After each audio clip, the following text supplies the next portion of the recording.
Di tengah banyaknya kontroversi, disambut dengan mogoknya aplikasi Sirekap, KPU tetap mengumumkan hasil resminya dengan menetapkan kemenangan Prabowo dalam Pilpres 2024. Apakah ini adalah hasil akhir? Belum. Karena Anies dan Ganjar sudah sepakat untuk membawa kecurangan dalam proses pemilu ini lewat hak angket dan ke Mahkamah Konstitusi. Meski harapannya juga setipis kertas, karena belum ada sejarahnya Mahkamah Konstitusi kita membatalkan hasil perhitungan resmi KPU.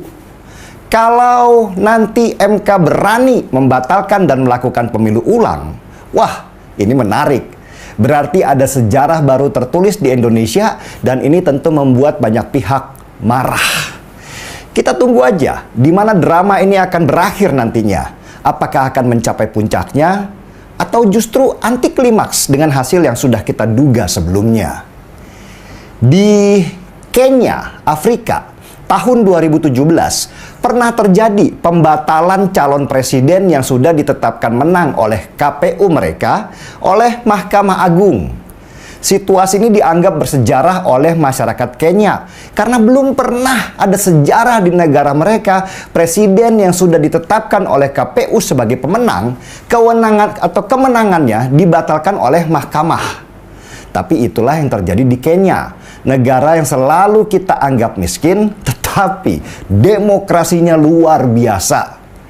Tahun 2017, calon petahana di Kenya yang sudah ditetapkan menang oleh KPU Kenya bisa dibatalkan oleh Mahkamah Agung dan pemilu diulang lagi karena Mahkamah Kenya melihat ada kecurangan yang terstruktur, sistematis, dan masif yang dilakukan oleh incumbent Presiden Kenya dengan memanfaatkan fasilitas negara.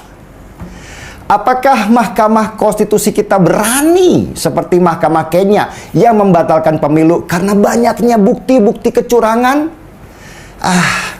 Terlalu jauh mimpi itu. Sifat orang kita kebanyakan pragmatis dan membiarkan banyak kecurangan, yang penting situasinya aman. Itulah kenapa negeri kita ini sulit maju, karena terlalu toleran terhadap kecurangan apapun dengan alasan demi keutuhan bersama. Tapi kalaupun Ganjar pada akhirnya diputus harus kalah dalam pemilu 2024 yang dibilang pemilu paling brutal dalam sejarah reformasi ini, biar bagaimanapun saya bangga. Secara angka mungkin kita kalah, tetapi secara moral kita itu menang. Jadi teringat tahun 2019 ketika Jokowi menang, pendukung Prabowo ngamuk berhari-hari dengan demo dan menewaskan 10 orang di jalanan karena menganggap pemilu curang. Tahun 2024 ini lebih adem karena yang kalah lebih berpendidikan dan tidak membawa kasus ini ke jalan dengan demo brutal yang mengorbankan nyawa. Kalaupun ada teriak kecurangan, teriakan ini dibawa ke ranah yang lebih terhormat seperti di ruang pendidikan hukum, di hak angket, dan di Mahkamah Konstitusi. Karena jalanan bukanlah segalanya. Saya pribadi bangga sudah mengawal Ganjar. Karena sebenarnya yang saya kawal itu bukan personal, tetapi mimpi besar bahwa Indonesia akan ada di tangan orang baik dan pintar. Selain itu, saya juga mengawal agenda reformasi yang sudah diciptakan oleh mahasiswa di tahun 1998. Kalaupun sekarang ini kalah dan Orde Baru muncul kembali, mungkin itu pembelajaran buat bangsa Indonesia tentang betapa pentingnya mata pelajaran sejarah supaya kita tidak lupa jati diri bangsa. Gen Z dan milenial bisa dibilang buta sejarah tentang reformasi karena nggak pernah diajarkan di sekolah-sekolah. Nggak seperti sejarah PKI yang dulu menjadi mata pelajaran yang wajib diajarkan oleh rezim Soeharto dan membuat orang takut zombie itu bangkit kembali. Mungkin kemenangan Orde Baru yang mirip dengan kemenangan Bongbong Marcos di Filipina ini menyentak kepala kita yang lalai dan lupa mengenalkan terus-menerus sejarah reformasi dan kenapa kita harus tidak boleh melupakan masa perjuangan itu. Di tengah-tengah rayuan untuk berpihak pada Orde Baru, saya pribadi tetap berpihak kepada agenda reformasi. Orang bilang saya bodoh karena nggak berpihak pada calon pemenang. Apalagi Jokowi mendukung Prabowo sebagai presiden. Tidak, bukan itu. Bukan kalah dan menang ukurannya. Ukurannya adalah apakah akal sehat dan hati nurani kita berfungsi ketika menonton adanya kesalahan seperti yang terjadi dalam kasus batas usia di Mahkamah Konstitusi. Nggak ada kebenaran ketika diawali dengan kesalahan. Kesalahan akan menciptakan kesalahan-kesalahan lainnya. Begitu juga sebaliknya. Yang ingin saya sampaikan pada Pak Ganjar dan Pak Mahfud, tetaplah berjuang sampai akhir di hak angket dan Mahkamah Konstitusi. Halo teman-teman, kembali lagi bersama saya di channel ini. Salam NKRI harga mati. Teman-teman, dalam video ini kita telah mendengarkan sebuah cuplikan video yang disampaikan oleh Bung Denny Siregar. Tentunya hal-hal seperti ini menjadi sebuah pemahaman bagi kita dalam menilai perjalanan politik yang ada saat-saat ini.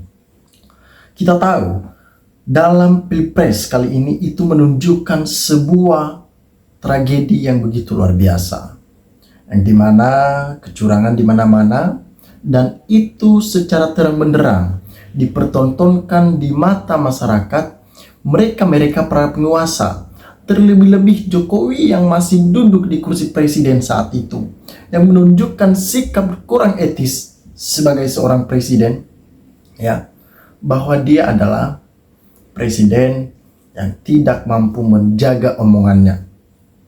Saat ini banyak hal yang harus kita ketahui bersama-sama, yaitu kita masyarakat Indonesia, ya, harus dapat dan mampu menjaga negara ini. Hancurnya negara ini itu dimulai Jokowi sendiri, dari tangan-tangannya Jokowi yang begitu marak politik dinasti, yang tidak memikirkan konsekuensinya seperti apa. Pelan-pelan masyarakat mulai menegur seorang Jokowi, mulai memberikan peringatan keras terhadap Jokowi. Tetapi Jokowi yang tekadnya sudah kuat, yang walaupun tekadnya itu kurang bagus, ya, ia menunjukkan bahwa dialah yang berkuasa, dia tidak takut apa yang terjadi. Segala instansi, ya, keamanan, diintervensi. Buat apa? Supaya mulus terus jalannya Jokowi. Tidak ada yang belok ke kiri ataupun ke kanan. Saat ini teman-teman, negara kita bisa dikatakan sedang tidak baik-baik saja, ya. Kenapa? Karena dinamika politik saat ini yang memang saling menjatuhkan, saling menyerang. Tentunya ini tidak enak untuk ditonton, karena sama-sama masyarakat Indonesia. Kalau hancur kan memalukan, ya. Itu memalukan negara kita bagi negara-negara lain. Dan siapa dalang dari semuanya ini? Siapa awal dari semuanya ini? Awalnya adalah ini kelakuan Jokowi, ini adalah kelakuan Mulyono yang melanggar konstitusi hanya demi kepentingan pribadi, ambisi sendiri. Tentunya teguran-teguran keras ini harus menjadi pukulan bagi seorang Mulyono untuk berhenti di situ. Ada banyak hal harapan-harapan kita yang kita titipkan kepada Jokowi di kala itu. Ada banyak cita-cita kita, aspirasi kita yang kita rasakan, keresahan kita di tengah-tengah masyarakat, kita titipkan di pundaknya Jokowi. Kalau kita udah menitipkan itu, kita percaya bahwa Jokowi mampu menyelesaikan itu. Tetapi kemunafikannya ketika terbongkar, kita menyesal telah memilih Jokowi. Kita sesali pilihan itu. Karena ambisinya yang besar, yang melanggar aturan sendiri. Ya, bagaimana kalau masyarakat kecil yang melanggar hal seperti itu? Pasti itu dihukum, digagalkan setotal-totalnya. Tapi karena Jokowi, semuanya diubah. Undang-undang pun ada buat melindungi dia, buat melindungi tindakannya. Saat ini kan kacau balau. Itu yang kita lihat saat ini.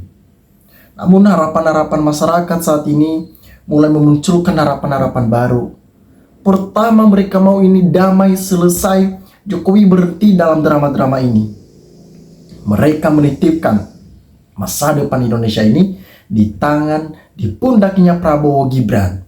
Harapan mereka, Prabowo jangan sama lagi seperti Jokowi. Udah cukup, udah muak. Mereka udah muak dengan semuanya ini.